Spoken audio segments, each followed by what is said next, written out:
አይ ቴቴ ሰው እንደው እንደ ህፃን እናቱን ያሳድጋል።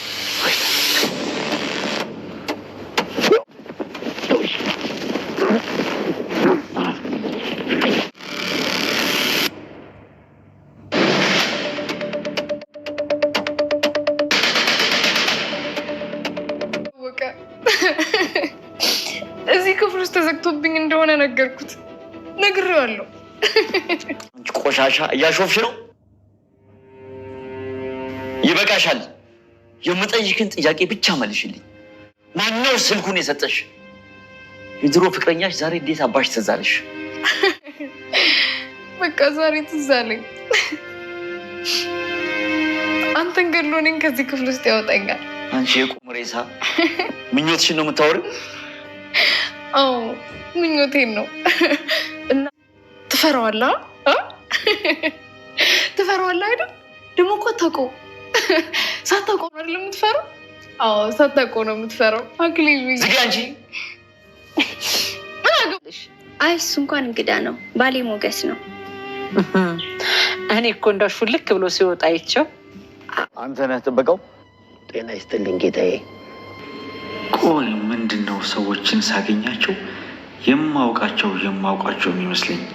ግን ከ10 ምናምን ዓመት የእገታ ጊዜ በኋላ ዛሬ ደስ በሚል ሁኔታ መድብል ደርሶላታል። እንግዲህ በአክሊሉ እጅ ከታገተች ይሄን ያክል ዘመን ያሳለፈችው ሰገን ዛሬ ግን መድብል በህይወት መኖሯን እንግዲህ ያው እርግጠኛ 100% ባይሆንም 50-50 በሆነ ፍላጎት ወይም ደግሞ ትኖር አትኖር የሚለውን ስሜት እንዳለ ሆኖ ከዛ በመቀጠል ደግሞ መድብል ታውቃላችሁ ለሴት ልጅ ያለውን ክብር ያለውን ሁኔታና እሱን ነገር በማስቀደም እንግዲህ ዛሬ በጣም ደስ በሚል ሁኔታ አክሊሉ ጋር ተፋልሟል ማለት ነው። ቤተሰቦቻችን ብዙ ፕሮግራሞችን ሲያመቻች ቆይቶ ነበረ። እንዴት መግባት እንዳለበት፣ እንዴት ማድረግ እንዳለበት፣ ምን ማድረግ እንዳለበት ብዙ ነገሮችን ሲያሰላስል ነበር የቆየው። ግን በመጨረሻ ደስ በሚል ሁኔታ ቤተሰቦቻችን አሁን ላይ እንግዲህ እያደረገ ያለው በጣም ደስ የሚል ነገር ነው። አክሊሉን እንግዲህ ዘበኛ ቀጠረኝ ብሎ ከገባ በኋላ አሁን ላይ እንግዲህ የሆነውን ነገር እንዳያችሁትኝ ነው። ስለዚህ ከአንዳንድ እንግዲህ አንገቱ ላይ ነው የተናነቀው። በጣም ደስ የሚል ጉዳይ ነበረ፣ በጣም ማለት ነው። ስለዚህ ቤተሰቦቻችን በጣም ደስ በሚል ሁኔታ በቃ ከምላችሁ በላይ የሆነው ነገር እንግዲህ በጣም ነው ደስ ያለኝ እንዳጠቃላይ የሆነው ነገር ማለት ነው። ስለዚህ ከአንዳንድ ነው እንግዲህ ጉሮሮ ለጉሮሮ የተናነቀው ጋይስ፣ በቃ ተናነቀ ነው የምላችሁ፣ ተናነቀው እንዴ በቃ ታንዳንድ ውድ ቤተሰቦቻችንና በጣም ደስ በሚል ሁኔታ በዛ መልኩ ነው እንግዲህ የሆነው። ስለዚህ በጣም ደስ የሚል ነው። ሰገንም እንግዲህ በቅርቡ ከመድብል ጋር የምትገናኝበት ጊዜ ቀርቧል ማለት ነው። በጣም በሚያሳዝን ሁኔታ የሚያሳዝነውና የሚገርመው ነገር ምን እንደው ታውቃላችሁ? በቃ እኔ እንጃ እንዴት ብዬ እንደምነግራችሁ ጋይስ፣ በቃ ከአንዳንድ ማለት በጣም ነው የተገረምኩት ምናምን ግን ደግሞ በቃ ሁኔታው በቃ እያንዳንዱ ነገር በቃ እኔ የምጠብቀው የምጓጓለት ነገር ምንድነው ታውቃላችሁ? ሰገንና መድብል ፊት ለፊት ሲታያዩ በቃ ሲገናኙ የዛን ሰዓት የሚኖረውን ሪአክሽን ማየት በስማም ለኔ እንዴት እንደጓጓው ጋይስ።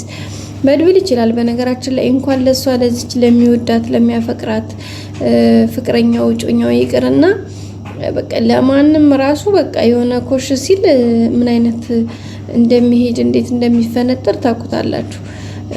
በቃ ከአንዳንድ ማለት ነውና በጣም ነው ደስ የሚለው። ጎበዝ ነው፣ ጀግና ነው፣ በቃ ልበ ሙሉ ነው። በቃ ስለምንም ነገር እንትን የሚልበት ነገር የለም።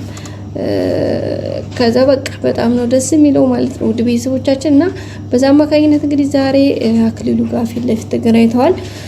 ፊት ለፊት ብቻ ሳይሆን በቃ ተገናኝተዋል ዛሬ በሚገርም ሁኔታ ማለት ነው ውድ ቤተሰቦቻችንና እንግዲህ ጥያቄ በጥያቄ እንግዲህ ዘበኝነት ሊቀጠር ነበር አገባቡና ከገባ በኋላ ግን ተመልሶ ራሱ እንዲቆይ ጊዜዎች እንትን እንዲሉበት በፍጹም አልፈለገም። ቀጥታ ወደ እርምጃው ነው የገባው። እርምጃው ደግሞ ምንድነው? በቃ ዘሎ አንገቱን ያነቀው። ስለዚህ ይሄ ደግሞ በጣም አሪፍና ደስ የሚል ነገር ነው። ቀጣይ ምን ሊፈጠር ይችላል የሚለውን እንግዲህ አብረን ነው የምናየው። በእርግጠኝነት ያው ሁሉም ነገር እንደሚስተካከል ተስፋ እናደርጋለን። ያው መድብል ታውቃላችሁ እንኳን ለራሱ ላመነበት ነገር ምንም ነገር ምናልባት ጊዜ ሊወስድበት ይችል ይሆናል እንጂ ስለምንም ጉዳይ የሚያስጨንቀው ጉዳይ የለውም። በቃ ማድረግ ከፈለገ ያደርገዋል በቃ ከአንዳንድ ማለት ነው። ግን ምናልባት ነገርዮሹን ማዘግየት ማቆየት ከፈለገ ብቻ ነው ሌላ እንትን ሊል የሚፈልገው እንጂ ከዛ ውጭ በቃ ስለምንም ነገር አይሞቀውም አይበርደውም። ስለዚህ ዛሬ እንግዲህ ፊት ለፊት ተገፋፍጠዋል። አክሊሉ እንግዲህ ጠምዞ ይዞታል። አክሊልዬ እንግዲህ ፈጣሪ እርዳህ ነው ልንል የምንችለው። ቀጣይ ምን ሊፈጠር ይችላል የሚለውን አብረን የምናየው ነው የሚሆነው። ሰገን እንግዲህ የምትወጣበት ጊዜ ቀርቧል ማለት ነው። ካሁን በኋላ ሲጀመር ማለት ነው ሰገንን አሁን ማስመለክ ካልቻለ መድብል እርግጠኛ ነኝ የሆነ ቻሌንጅ ይገጥመዋል ማለት ተሳክቶለት አንዳንድ ሰገን ይዞ ላይወጣ ይችላል። ምክንያቱም እንዳልኳችሁ ነው ቻሌንጆች ሊገጥሙት ይችላሉ። እናትየዋ ውስጥ አለች፣ ከዛ ቤት እሪ ልትል ትችላለች። በቃ ከአንዳንድ ማድረው በቃ ከምንም በላይ ማለት ነው ውድ ቤተሰቦቻችን። ስለዚህ በቃ ከአንዳንድ እንግዲህ ደስ የሚል ሁኔታ ነው። ቀጣይ የሚሆነውን ነገር እንግዲህ አብረን የምናየው ነው የሚሆነው። እንደሚሳካ ግን ተስፋ አደርጋለሁ ማለት ነው ውድ ቤተሰቦቻችን። እና በቃ በጣም ደስ የሚል ነገር ነበር ውድ ቤተሰብ። ከምንም በላይ በጣም ደስ ያለኝ በእኔ በራሱ ማለት ነው።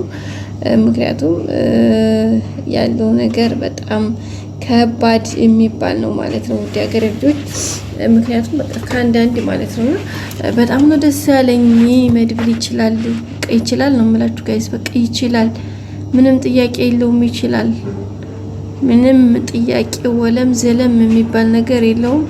ይችላል፣ በቃ መድብል ይችላል። ጀግና ነው መድብል የእውነት ማለት ነው እና በቃ በጣም ጎበዝ ነው። ነገሮችን የሚያይበት ወንድነቱ ልበ ሙሉ ነው። በቃ ያለው ነገር በጣም ደስ የሚል ነው። ቀጣይ ደግሞ እንግዲህ በተሻለ መልኩ እንደምንገናኝ ተስፋ እናደርጋለን። ውድ ቤተሰቦቻችን ላይክ፣ ሼር፣ ሰብስክራይብ እያደረጋችሁ አብራችሁን እንሁን። ቀጣይ እንግዲህ ሰብስክራይብ ላይክ አድርጉ። እንግዲህ እስካሁን በነበረው ነገር በጣም ደስ የሚል ነበረ። እንግዲህ ሰብስክራይብ ማድረጋችሁን አሁንም አትርሱ። በቀጣይ አዲስ ቪዲዮ እስከምንገናኝ ድረስ የእናንተ አብሮነት የእናንተ በቃ ድጋፍ ለኔ በጣም ብርታት ስለሆነ ድጋፋችሁ ብርታታችሁ አይለኝ ማለት ነው ውድ ሀገሬ ልጆች።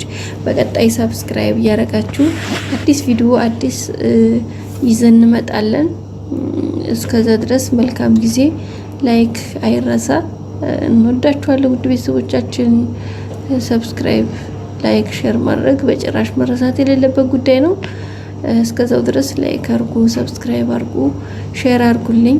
የእናንተ ላይክ፣ የእናንተ ሰብስክራይብ፣ የእናንተ እንትን በቃ ለእኔ በጣም ብዙ ነገር ስለሆነ አሪፍ ነገር ስለሆነ ለእኔ ብርታት ጥንካሬ ስለሆነ በቃ በርቱኛ ጠንክሪ ማለት ነው የምፈልገው።